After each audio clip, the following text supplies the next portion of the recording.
sejahtera saudara. Selamat Paskah bagi kita semua.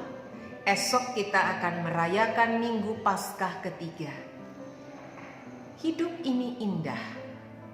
Apa pendapat saudara jika ada kawan yang mengatakan demikian? Saya menebak, mungkin kita akan berkata tergantung toh. Kalau saat ini, di mana segala sesuatu terbatas, pekerjaan juga terbatas, penghasilan berkurang, bahkan ada yang kehilangan pekerjaan, sementara kebutuhan hidup tidaklah berkurang. Apanya yang indah?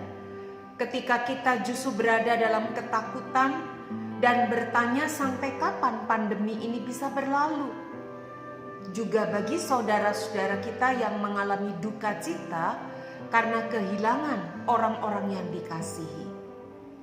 Apanya yang indah? Kita mungkin berkata demikian. Saudara, ada baiknya kita membaca terlebih dahulu bacaan leksionari pada hari ini. Kisah Para Rasul pasal 3 ayat 1 hingga ayat 10. Ya, di sini kita akan menemukan bagaimana ada seorang laki-laki yang lumpuh sejak lahirnya, yang selalu ada di pintu gerbang bait Allah yang dinamakan Gerbang Indah untuk meminta sedekah. Saudara, ironis bukan? Dia berada di dekat pintu gerbang indah, tapi hidupnya jauh dari kata indah. Paling tidak menurut kebanyakan orang pada masa itu. Miris, ya. Berapa usia laki-laki ini? Kisah Para Rasul pasal 4 ayat 22 mencatat usianya lebih dari 40 tahun. Saudara, apa yang dilakukan oleh seorang laki-laki di usia 40? Orang mengatakan ini adalah usia produktif, usia bekerja. Ya, tapi pria ini hanya hidup dari belas kasihan. Apakah hidup macam begini bisa disebut indah? Saudara, simpan dulu perkataan kita. Jangan khawatir. Mengapa? Karena kisah belumlah selesai. Ya, kita melihat apa yang terjadi ketika Kristus hadir. Ya, Kristus hadir di dalam diri Petrus dan Yohanes. Itulah sebabnya Petrus dengan lugas bisa berkata, emas dan perak tidak ada padaku, tetapi apa yang ada padaku ku berikan padamu.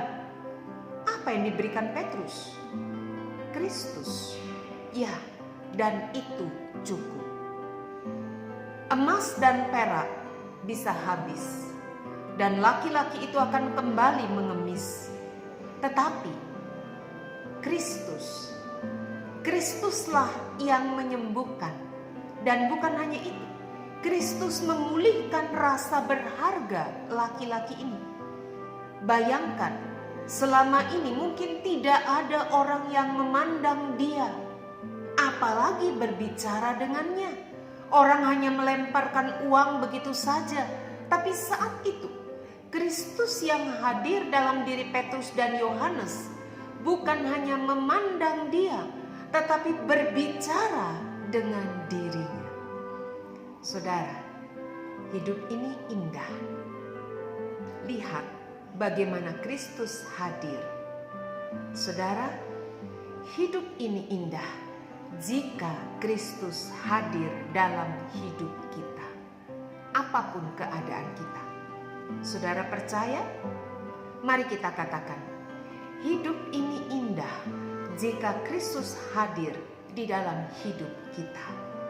Ya, jika kita sudah mengalami Kristus, mari kita bagikan Kristus itu kepada orang-orang di sekitar kita dengan pengharapan dan kasih yang tulus.